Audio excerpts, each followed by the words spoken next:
We just re-entered the pre-Tower of Babel world. Hey guys, Britt here. Welcome to End Times Bible Prophecy. Well, in the past few weeks, we've seen some major developments that have reversed thousands of years of human history. We're going to look at those developments in this video and how they specifically relate to prophecies in the Bible about the end times. But first, in case you missed it, we put out this article on brittgillette.substack.com yesterday, 17 Signs of the Second Coming, why we're on the cusp of the 7-year tribulation and the return of Jesus Christ. And of course, that means the rapture of the church is even closer than that, as I believe that the Bible teaches the rapture of the church occurs prior to the tribulation. But in this, we go over what's coming. So why does the world seem to be in a constant state of crisis? Why do we seem to be encountering one major global threat after another? The answer is simple. Jesus is coming. And we go over the signs we see today that the prophets and Jesus said would take place. We see them today, and they are unique to our day and time. And we go through 17 of those specific signs and exactly what we're seeing, how we see those. We haven't seen those prior to our generation in many cases. It's unique to our time. So guys, make sure to check that out. Also, one thing people ask all the time, what can I do to help? What can I do to help you, Britt? Well, simple, a very simple act. This heart right here that you see, click that. That says that you like this article. When you click that, it's a very simple act. It makes this more visible on Substack to other people. It might catch someone's attention who isn't aware of these signs of the second coming and bring them to the Lord. You can hit this button right here. This is called a restack button. It'll share this on Substack, so that makes those both much more visible. Also, you can copy the URL of this and share it with relatives, friends, coworkers. You can also go to the end of this article as well, and there's a share button that'll help you very easily do that. Share that on Facebook or other social media platforms. Just share this article with your friends and your family, anyone that you think it might benefit from it. Maybe there's someone who thinks that, oh, we aren't seeing these signs, or these signs have always been around. This is the article you want to share with them that makes it clear. No, these are signs unique to our generation. So, we have re-entered the Tower of Babel world. What are we talking about? Well, we've seen developments that are reversing what God did at the Tower of Babel. And we're going to talk about those extensively in this video. But first, let's look at the groundwork of what are we talking about. So we read the story of the Tower of Babel here in Genesis chapter 11, verses 1 through 9. It says, at one time, all the people of the world spoke the same language and used the same words. As the people migrated to the east, they found a plain in the land of Babylonia and settled there. They began saying to each other, let's make bricks and harden them with fire. In this region, bricks were used instead of stone, and tar was used for mortar.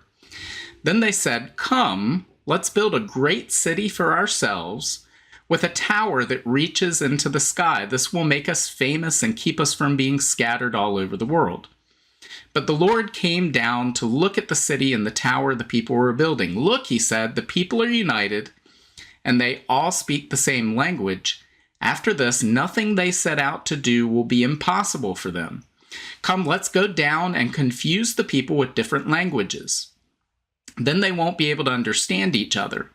And that way, the Lord scattered them all over the world, and they stopped building the city. That is why the city was called Babel, because that is where the Lord confused the people with different languages. And this way, he scattered them all over the world. So what did God do at the Tower of Babel? Well, he confused the people with different languages. That's very important to note because we're seeing that reversed right now, just in the last few weeks to a degree we've never seen before. And that is important because I believe the Tower of Babel in Genesis 11 is more than just a story of something that happened in the past. It is, but it's also a prophecy of things to come. And we put this article out about 2 weeks ago, back on May 27th, The Tower of Babel, Transhumanism, and the Singularity. And in that, it states the Tower of Babel is more than just a story. It's a prophecy of things to come. And what we're seeing right now indicates our generation will fulfill the Tower of Babel prophecy. So what is that prophecy? Well, it's a prophecy. Essentially, God is saying he comes down to confuse the languages, creates two things at that time: different languages and nation states. So we went from global government to nation states. We went from a single language to multiple languages. That's what God did when he intervened at the Tower of Babel. So if we saw a reversal of those things, what would happen? Well, we read that in Genesis 11, verse 6. God says, nothing would be impossible for them. And we go on in this article to talk about what that means. It means, I believe, a direct physical confrontation with the Lord and Creator of the universe is coming, as humanity's spiritual rebellion also becomes a physical rebellion against the Lord and Creator of the universe. So I would encourage you to go check out this article as well. We'll pin a link to that at the top of the comments, as well as the article we referenced before. But this is important. So I want to take a look at this right here. This is a book that I wrote and published back in 2014, so 11 years now. So sitting on the shelf right behind me here. And I want to take a look at a specific excerpt from this in chapter 10, this little paragraph right here. It states, even language barriers, which divided people at the Tower of Babel, will soon disappear.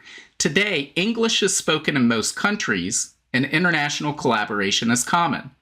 But soon, new technologies will enable us to eliminate language barriers forever. People will speak in their native language and, through a special earpiece, be heard in the listener's native language. It's only a matter of time, and once it happens, the language barrier will disappear forever. And guys, again, this was written in 2014. I'll probably have to revise this to say this has happened.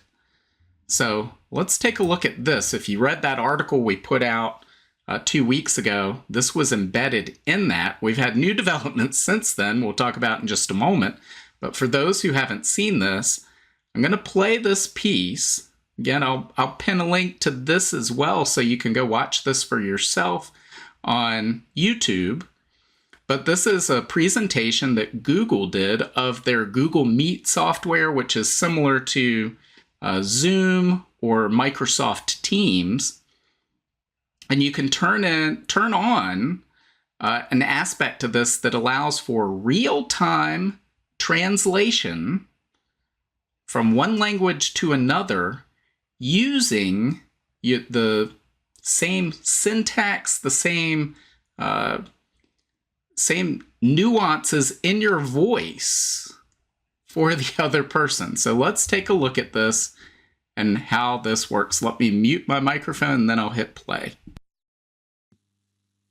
Hi, Camilla. Let me turn on speech translation. It's nice to finally talk to you. Es bueno hablarte finalmente. No puedo esperar a alquilar tu casa. Te vas a divertir mucho y creo que te va a encantar. You're going to have a lot of fun, and I think you're going to love visiting the city. The house is in a very nice neighborhood and overlooks the mountains. That sounds wonderful. So in case you've missed that, we have two people speaking in completely different languages, conversing with each other in real time. This goes on. Wonderful. Is the house Eso suena maravilloso. ¿Es la casa cercana al transporte público o recomiendas alquilar un coche? Hay un autobús cerca, pero There's a bus nearby, but I would recommend renting a car so you can visit the nature and enjoy it. That sounds great. Eso suena genial. So guys, there you have it.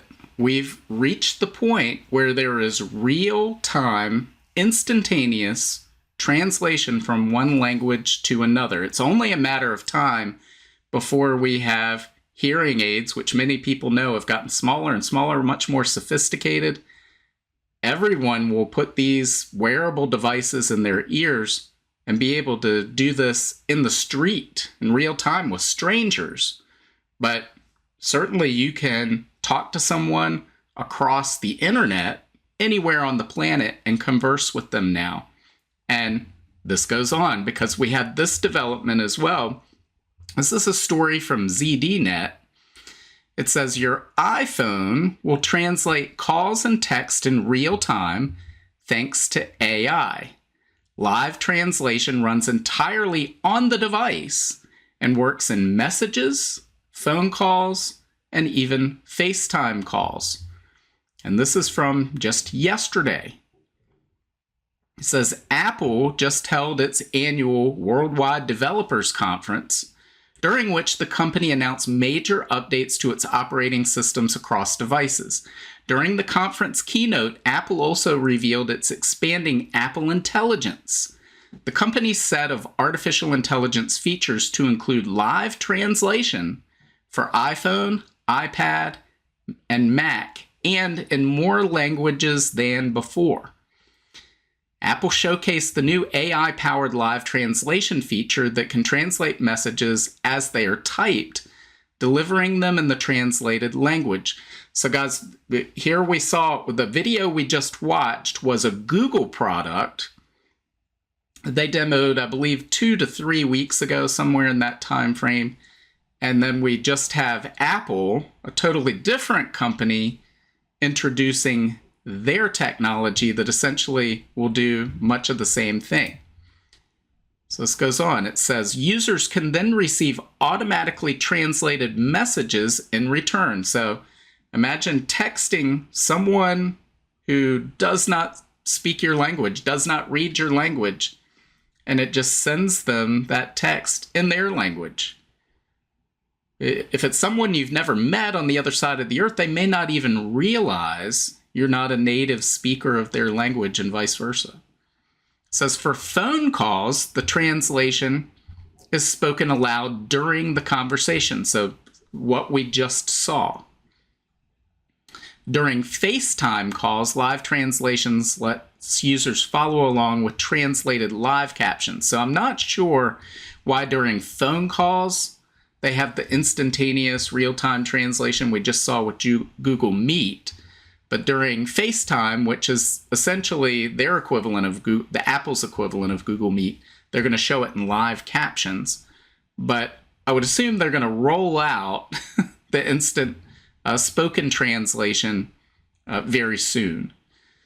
But this goes on. It says, last year, we took the first steps on a journey to bring users intelligence that's helpful, relevant, easy to use, and right where users need it, all while protecting their privacy.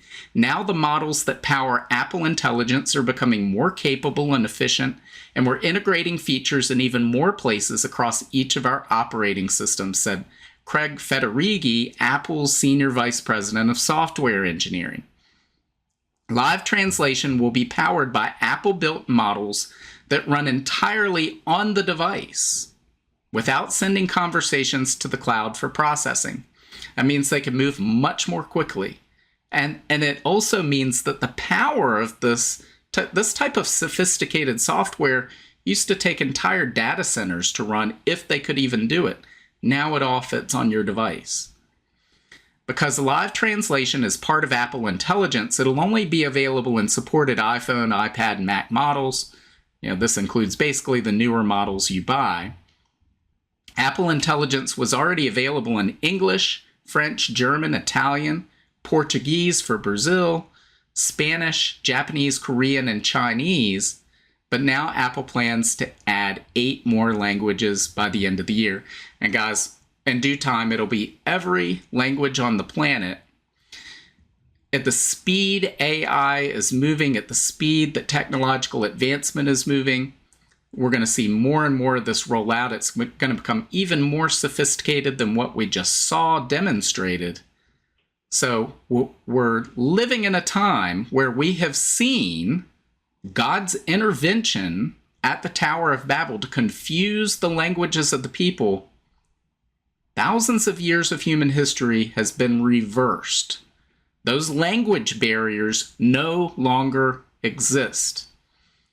And this means that humanity, anyone, anywhere, high school students and opposite sides of the globe who speak different languages, can work together, can collaborate together. Researchers can work together. Business leaders can work together.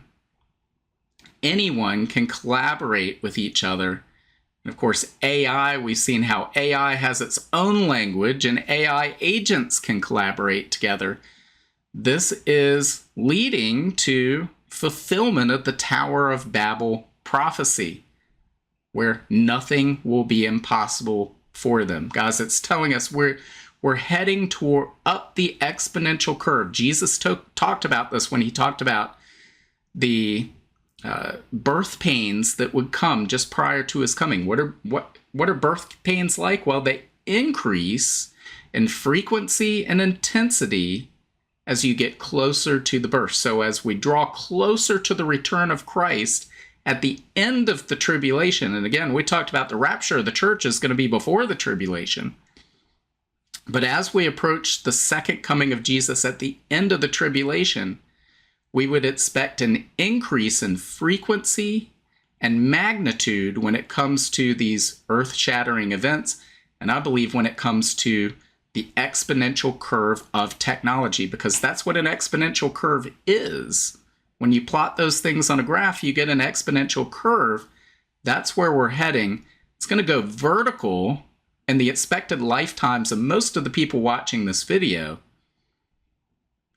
I don't see how we don't end up with Jesus coming back at that point. I think that's why Jesus said, unless those days are shortened, no flesh would survive. Traditionally, that's interpreted as, well, the human race would destroy itself. I think it's better interpreted, if we look at the original language, it means flesh on bone, that the transhumanist movement will begin to succeed in its desires to throw off the shackles of God. We read that in Psalm chapter 2. And we would see humanity, as we read in the book of Revelation, chapter 16, that humanity will gather at Armageddon to do battle against the Lord and his anointed one, to do battle against Jesus Christ. So man's spiritual rebellion is going to turn into a physical rebellion at the end of the tribulation period. I believe that's what the Tower of Babel prophecy is teaching us all about. That's what it's telling us. And again, I would encourage you, I'll pin a link to this article at the top of the comments so you can go check this out if you missed this article to see what that's all about. I'll also, again, pin a link to this as well at the top of the comments. Make sure to hit the like button, share this with people, because guys, all of this is telling us Jesus is coming. Jesus himself told us, when you begin to see all these things take place, know that I'm near, I'm right at the door. We read that in Matthew 24, Mark 13, and Luke 21. We see sign after sign after sign. All those signs were pointed out by Jesus and the prophets, and they told us when we see those signs, Jesus will return. So guys, Jesus is coming. That should be the big takeaway from this video. Make sure you share the good news with as many people as possible. Who knows what time we have left? None of us know how many days we have left here on earth. Today could be my last. I have no idea. I don't know when I'm going to die. I don't know when the rapture is going to occur. But guys, when we see these signs, it should fill us with a sense of urgency to share the hope we have in Jesus with the people around us. So I hope that you are doing that. Hope you're sharing the good news of Jesus with as many people as possible. So let me know what you think. Leave your comments below. And God willing, I will see you on Friday.